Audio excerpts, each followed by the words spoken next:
So welcome to the Insight Meditation community of Charlotte. I'm Ward Simmons. I'm one of the Dharma leaders who rotate responsibility for leading each week. If we were in person, we would take a moment to greet each other. But why don't we just enjoy seeing who's with us. If your video is off and you're willing to turn it on for at least a moment or two. Let's see who's with us tonight.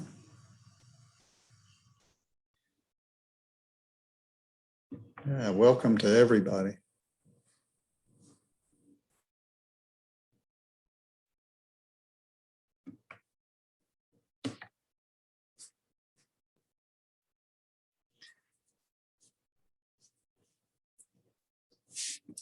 So I'll give a talk that'll be about 20 minutes. We'll have a period of questions and answers and a few announcements, and then we'll close with a short metta or loving kindness meditation and be through around 8:40.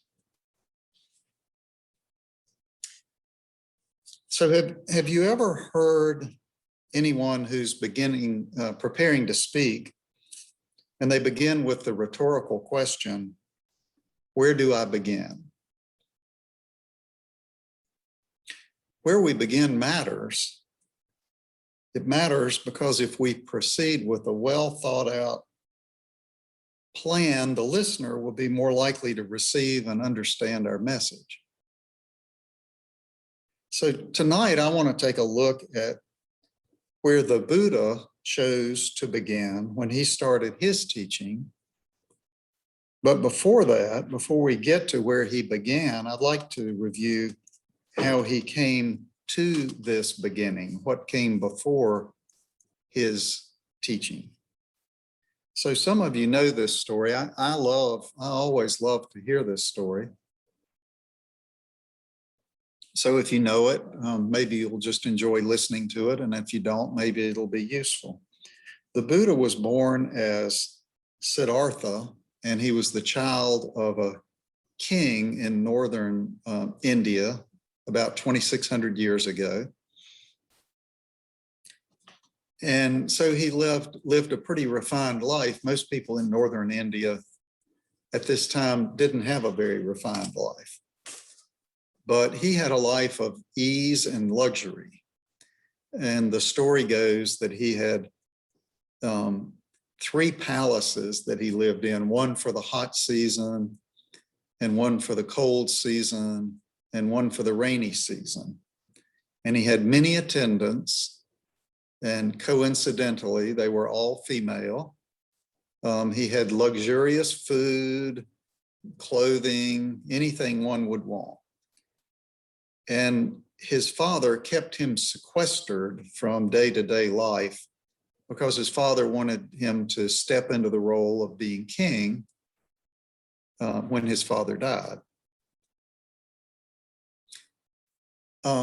Siddhartha did follow this path. He married, he fathered a child, but one day he broke away a little bit. He decided that he was going to ride into the village. He had his charioteer take him into the village, which is not something that he was really permitted to do.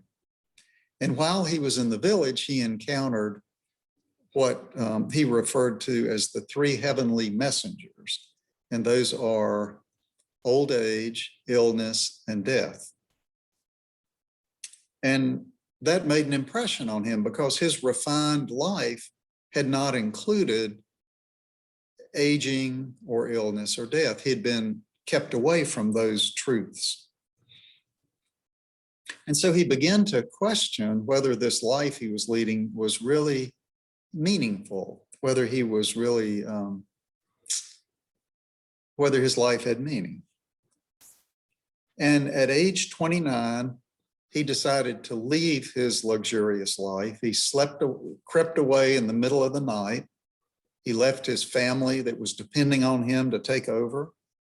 He left his wife and his young child, and he left all his possessions, and he went into the life of a homeless ascetic, a wandering monk.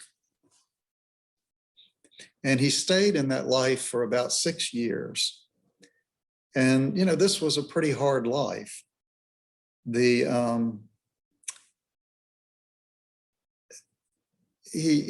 ate very little food. He had very little clothing. He had no roof over his head. He almost starved to death because he ate so little food. He studied with 2 quite renowned teachers of the day. And after some time, each of them said to him, "You have accomplished what I have accomplished. Please join me and we will teach together. We will lead this community together." And he said, "No," he said, "I'm not finding what I'm looking for here, and I'm not staying here. I'm moving on." And what he was looking for was awakening, a way to live without suffering, without attachment, and to be at ease and peaceful through wisdom. So he became disenchanted with this whole ascetic practice, just like he had become disenchanted with the luxuries that he was living. And he was frustrated, and he sat down under a tree, under a Bodhi tree, and he vowed that he would not get up until he had reached full awakening or enlightenment. And he meditated and he meditated and he meditated, and he did reach awakening. And after that, he realized that this ascetic life was not useful. His body was in bad condition, and he took nourishment and he restored himself. And he wanted to share this awakening with someone. He wanted to share it. And so he had these 5 colleagues that he practiced with while he was an ascetic, and he hunted them down. And initially they rejected him. They saw him coming and they said, "Oh, look, Siddhartha has fallen off the wagon. He is eating and he has normal clothes, and he's gone by the wayside." But he persisted, and eventually they listened to him. And that is the point that I want to go back to. We asked the question, where do I begin? And the Buddha asked himself the question, where do I begin sharing this story with my companions here? So the classic story comes from a sutta that's entitled "Setting the Wheel of the Dharma in Motion." The Dharma just being these teachings that he was sharing. So after his long and difficult search, which included both luxury and deprivation, here are the first words of his first discourse. "There are these 2 extremes that are not to be indulged in by one who has gone forth." So the term "gone forth" here means one who has left the householder life, the lay life, and entered into a life of a monastic life where they're pursuing spiritual development. "There are these 2 extremes that are not to be indulged in by one who has gone forth." Which 2? That which is devoted to sensual pleasure with reference to sensual objects, base, vulgar, common, ignoble, unprofitable, and that which is devoted to self-affliction, painful, ignoble, and unprofitable. Avoiding both of these extremes, the middle way realized by the Tathagata That's the name he used to call himself. The middle way, realized by the Tathagata, producing vision, producing knowledge, leads to calm, to direct knowledge, to self-awakening, and to unbinding. Unbinding here means full awakening or enlightenment. So he's had both of these experiences. He sees neither one of them led him where he wanted to be. And he's speaking to this middle way, and that's the teaching. So this sutta is important for a number of reasons. It was the first teaching, as I said, that he gave after his awakening. And he used these words that I just recited on the middle way to lay the groundwork with these 5 companions. And then once he laid that groundwork, he went on to teach the Noble Eightfold Path and the 4 Noble Truths. And the path and the truths are certainly 2 of the most important of the Buddhist teachings. And he chose to condition his listeners' minds for these important teachings by first addressing the middle way. So this was a radical teaching in the circles that he operated in. There was a very active culture of ascetics, and they were practicing all kinds of austere practices. They were standing on one leg all day, or they were staring at the sun for all day, or they were starving themselves. And it might have even been a little bit of a competition to see who could undertake the most austere practices. And for the Buddha, a respected member of this community, to advocate for moderation was dramatic. But this is what he found to be true in his life, and it was what he knew would enable progress on the path.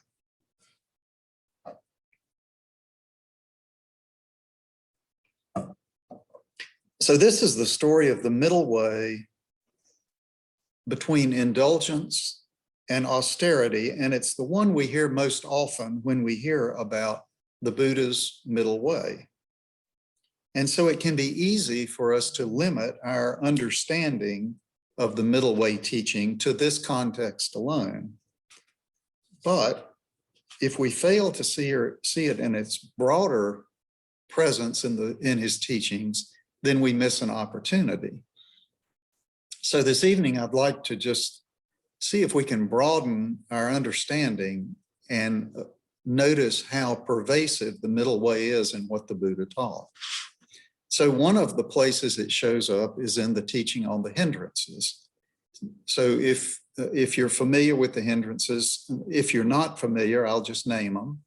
They are the hindrances to meditation, 5 things that often come up that we have to deal with while we're meditating. One is sensual desire, thoughts of desire. One is aversion. One is sloth and torpor. One is restlessness and worry. And the final one is doubt. So here we find that striking a balance between the extremes is ever present. With respect to energy, we see that the low energy state of sloth and torpor is one extreme, while the high energy state of restlessness and worry is the other. And the ideal is a balanced energetic state, where neither of these extremes prevails. So 2 more of the hindrances constitute extremes that need to be balanced: sense desire and aversion. Both are a manifestation of attachment. Whether we want something, we want to have it, or we want to not have it, either way, we're attached to our relationship to what it is that we're relating to.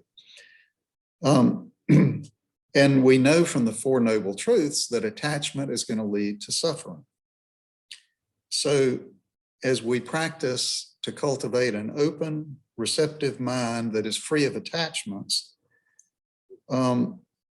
we try to have a mind where desire and aversion don't predominate. So again, balancing these two extremes. Now, another classic sutta the name of it is the Ananda Sutta. And Ananda was his primary attendant during his lifetime. So here, there's this wanderer whose name is Vacchagotta, and he asks the Buddha, he comes to the Buddha for advice, and he asks the Buddha, he says, is there a self? And in response, the Buddha is silent. And he then asks, so then there is no self? And again, the Buddha's response is silence. So he's unhappy with these responses. He didn't get the information he was looking for. And so he left, presumably unhappy. Afterwards, Ananda, the Buddha's attendant, asked the Buddha why he didn't answer the questions. And here's what the Buddha replied. Ananda, if I were to answer that there is a self, that would represent eternalism. So eternalism was a common view during the Buddha's time, the view that there is an eternal, unchanging soul. He goes on, if I were to answer that there is no self, that would represent annihilationism. Another common view during the time that death is the annihilation of consciousness. So here we have these two polar opposites. This was a hotly debated topic during the Buddha's time. And for a respected teacher to take neither side was very unusual. But what the Buddha found is that these extreme views were defective. Each of them was defective in some way. And so his middle way, with respect to the existence of a self, was neither of the extremes.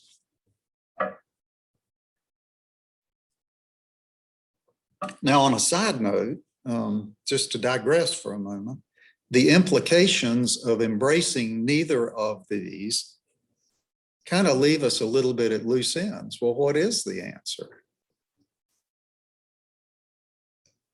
The Buddha's understanding of not self is subtle and nuanced, and it's really more than we can get into for tonight's talk, but it did not involve giving a yes or no answer to the question. As a matter of fact, in his book, Selves and Not Selves, Thanissaro Bhikkhu opens the book by making this, so it's a whole book on selves and not self. And he makes this statement. If you remember only one thing from this book, remember this, that the Buddha, in teaching not self, was not answering the question whether there is or isn't a self. That question he explicitly put aside. So that's a talk for another night. And I think, as a matter of fact, we just had a talk on not self from Clyde a few weeks ago. Now, the last teaching that I want to look at that has strong representation of the middle way in it is equanimity.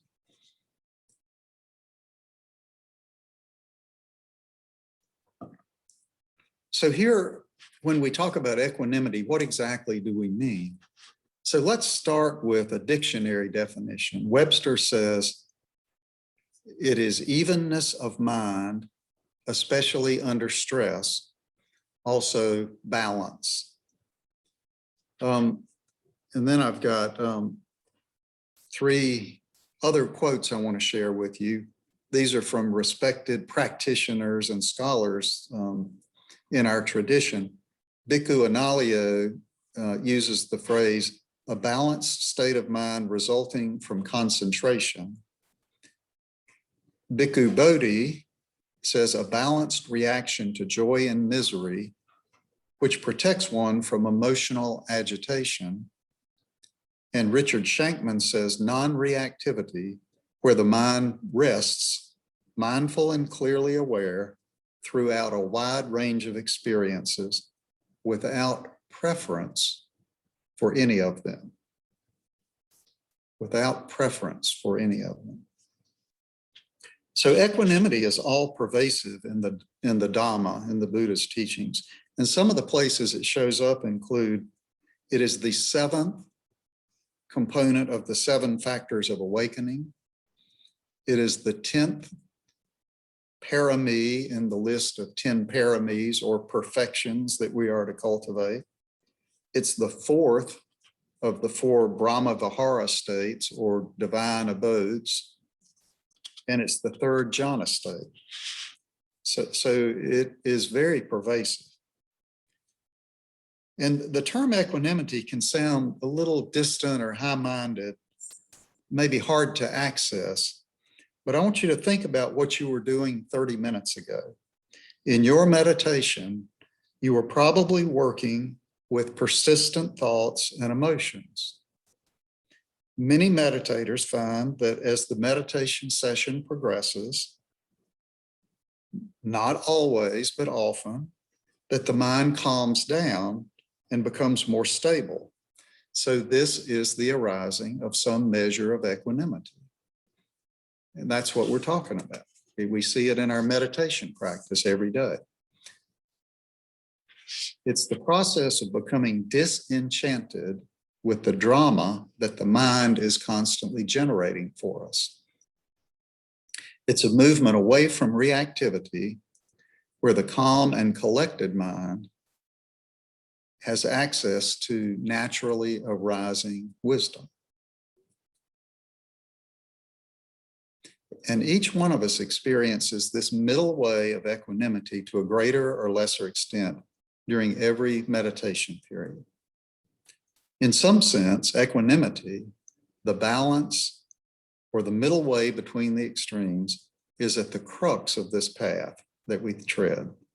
And the culmination of the path, awakening through wisdom and insight, is grounded in equanimity. So in closing, let me just repeat that the middle way is about more than striking a balance between indulgence and deprivation. The principle permeates the Buddha's teachings, including the way we practice meditation. As we begin to observe this balancing of extremes, we see it more and more often. And I invite you to hold the middle way, the answer to the Buddha's question, where do I begin? To hold this as an open question for you and see what you discover. So I hope that is useful.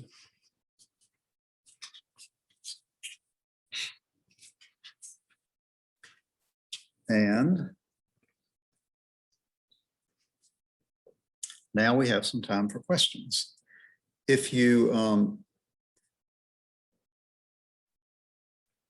know how to use the Zoom raise your hand function, please use that, and that will come to my attention. Or if you would like, you can use the chat box and just chat in a comment or a question. I'll be able to see both of those. I don't have everyone on my screen, so if you hold up your hand, I probably won't see that because I can't see everybody.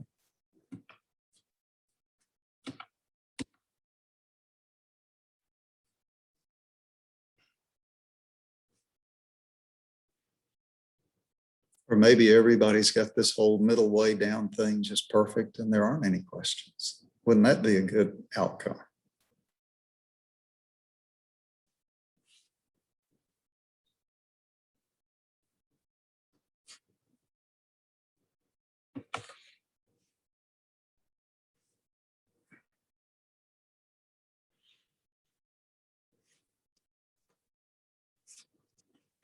I'm going to make one other comment until any questions appear, and that is, we refer to this as the Buddha's middle way. I refer to it that way. That's not exactly correct. What he said was, I found a path that already existed. It has been tread by others before me, and I rediscovered it, and I'm sharing it with you. But he didn't really claim ownership of it. He just happen to be the person who has stumbled upon it most recently.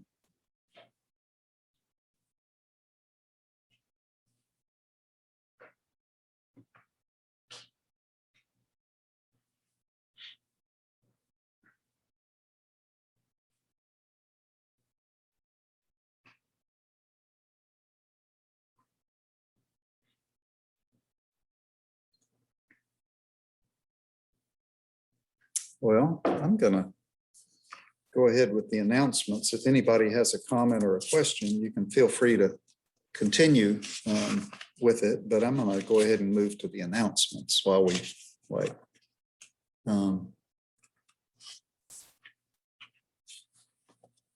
So here's a question. Can I unmute? Normally we either use the chat box. Well, let's see, hold on. If I can, if I can find you, I'll unmute you. Let's see.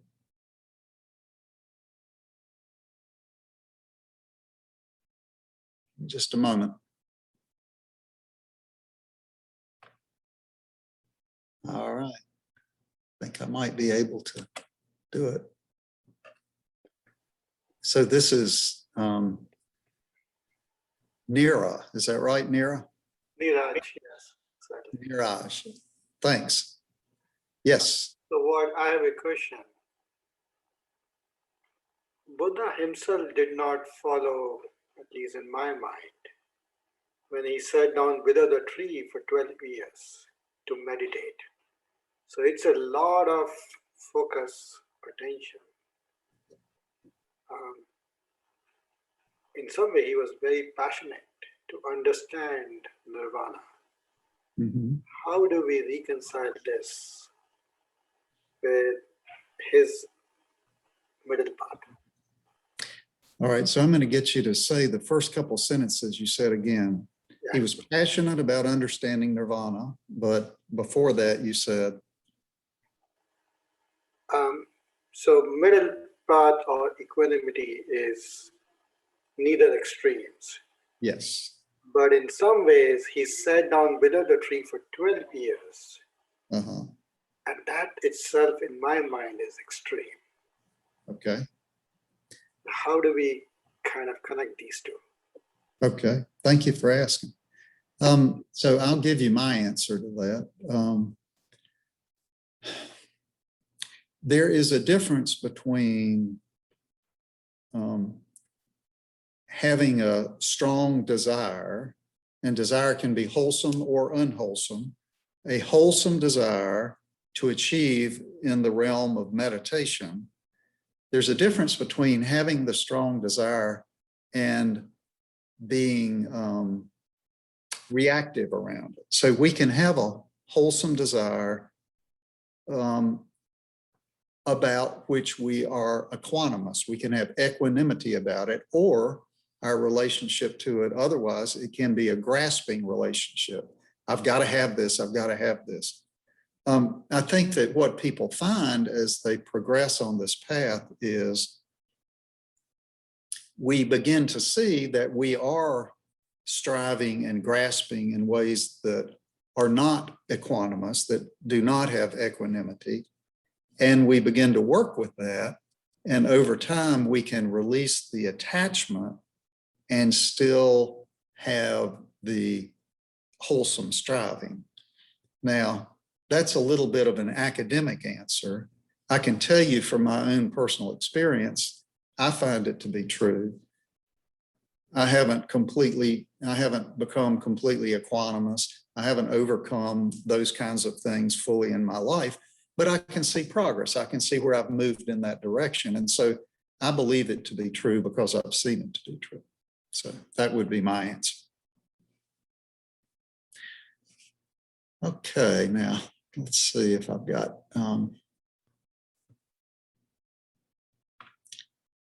another question here.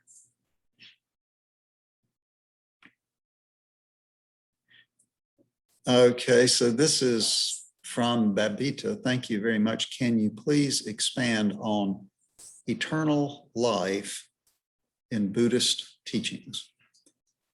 Well, I guess if I were as wise as the Buddha, I would remain silent. Because that's what he did. I understand the Buddha's teaching on the topic to be neither eternal nor limited to this one life. And it's a very nuanced understanding, and I probably can't do it justice right here, but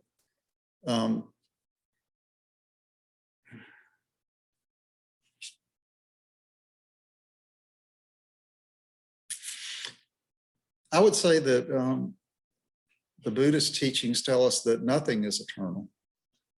Nothing is eternal. Everything, it changes. Everything is in flux. And the idea of eternal life, I think, is not consistent with what he taught. That would be my answer.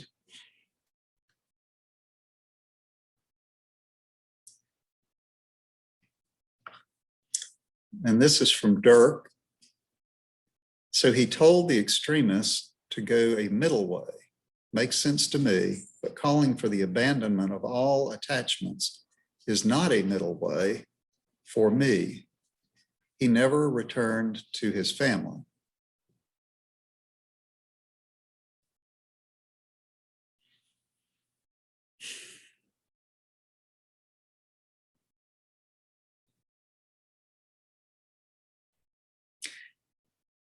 I think the objective of the life that the Buddha led and the objective of what he taught for those who choose to follow his teachings is awakening or enlightenment. And the way to get from here to there, one of the key parts of that process is abandoning attachments. So maybe if I understand the question correctly, the question is, shouldn't we abandon some attachments, but not all attachments? And then that would be a middle way. I think if we abandon some attachments, we get some measure of freedom, of release. The more attachments we abandon, the more freedom or release we get. And if we're able to fully abandon attachments, then we get full release, full freedom. I don't think the middle way applies to the question of abandoning attachments. So that's my answer right here on the spot tonight. Maybe I'll have a different answer tomorrow, but I don't think that's exactly the topic to which the middle way teaching applies correctly.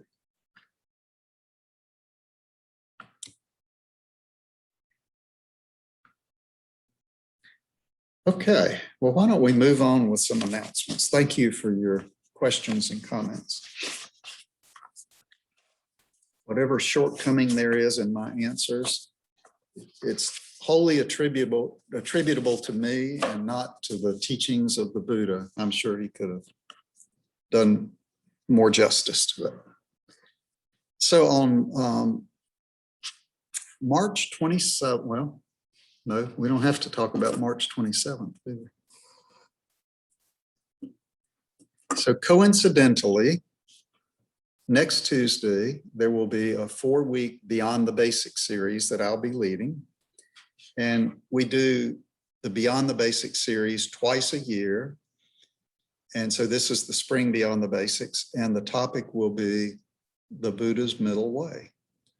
And this will give us more than 20 minutes to dig in. It's 2 hours for 4 weeks. It's every second Tuesday, so April 6th and 20th, and May 4th and 18th. And it's appropriate for anybody who's completed the Basics series or equivalent knowledge and experience. There are still openings available. So if you're interested in that, please let me know. Next week, we have a very special treat. We'll have a guest leader.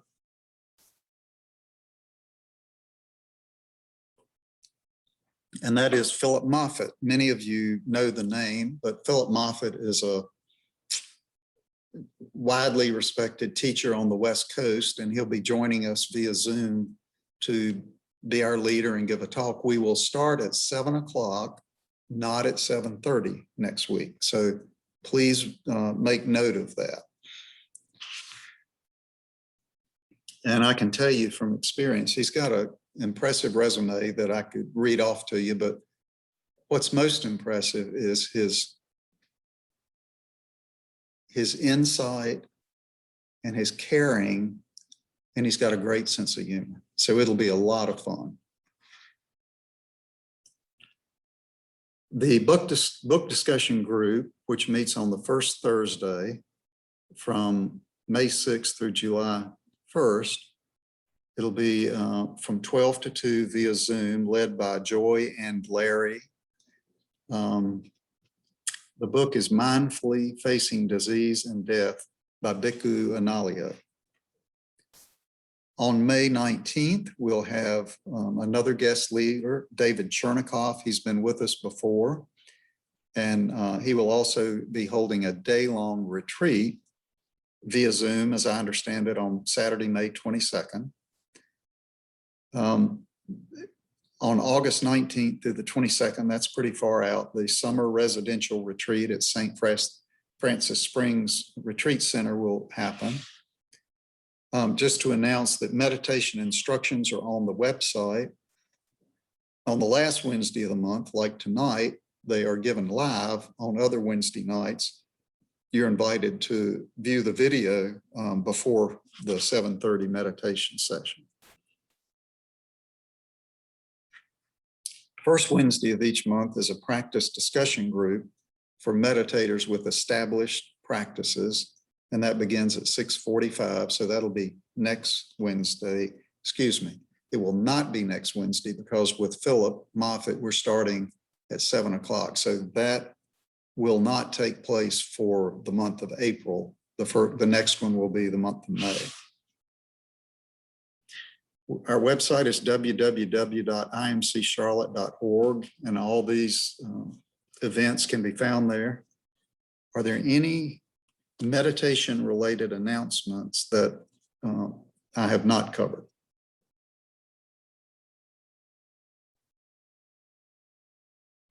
Okay, I don't see any. Let's see. I see a hand from Judy Douglas. No, I did not, but I will. And I don't know, Judy, if that's an announcement or if that was a question left from earlier. I think we're probably out of time for questions. Judy, is that an announcement?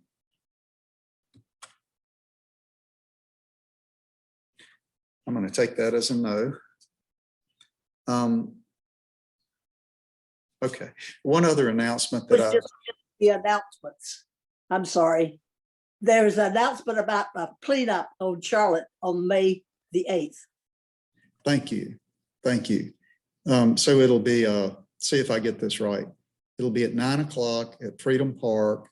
More information will be on the website and in the newsletter. But if you'd like to participate in a cleanup along the Greenway, be watching for that on May 8th.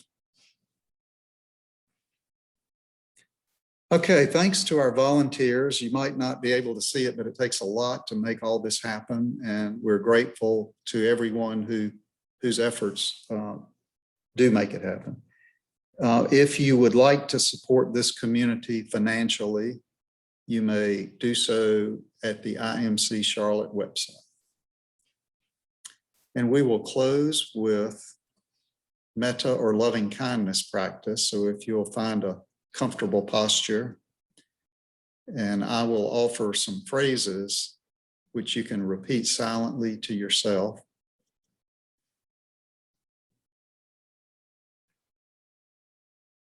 Before we begin, let's just take a moment to bring to mind any being or beings that we would like to hold in loving kindness during this practice. If we were together, we would say their names out loud so that we could all hear them.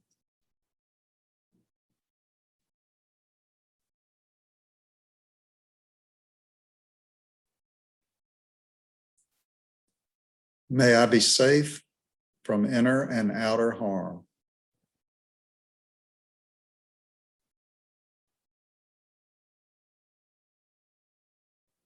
May I be happy and content.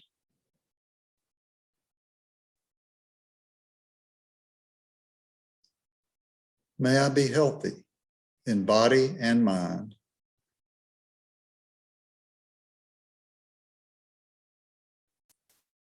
And may I live a life of well-being, free from suffering.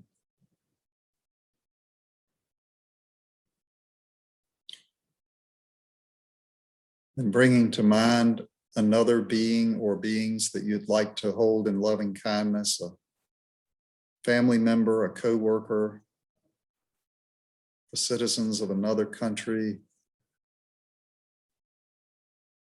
whatever you're drawn to. And we'll include here all the names that people brought to mind a moment ago. May you be safe from inner and outer harm.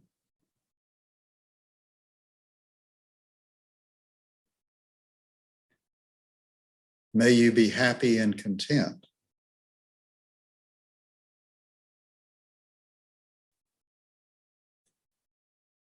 May you be healthy in body and mind.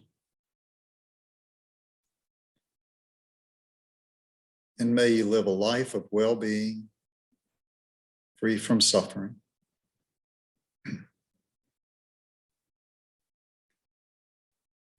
And finally, broadening our metta practice out to include all beings everywhere. May all beings be safe from inner and outer harm. May all beings be happy and content. May all beings be healthy in body and mind. And may all beings, without exception, live lives of well-being, free from suffering.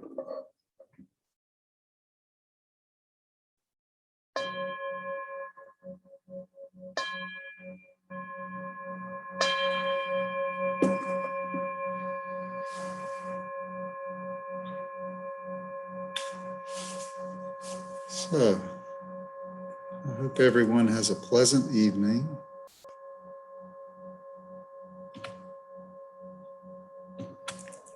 And if anybody would like to say hello, feel free.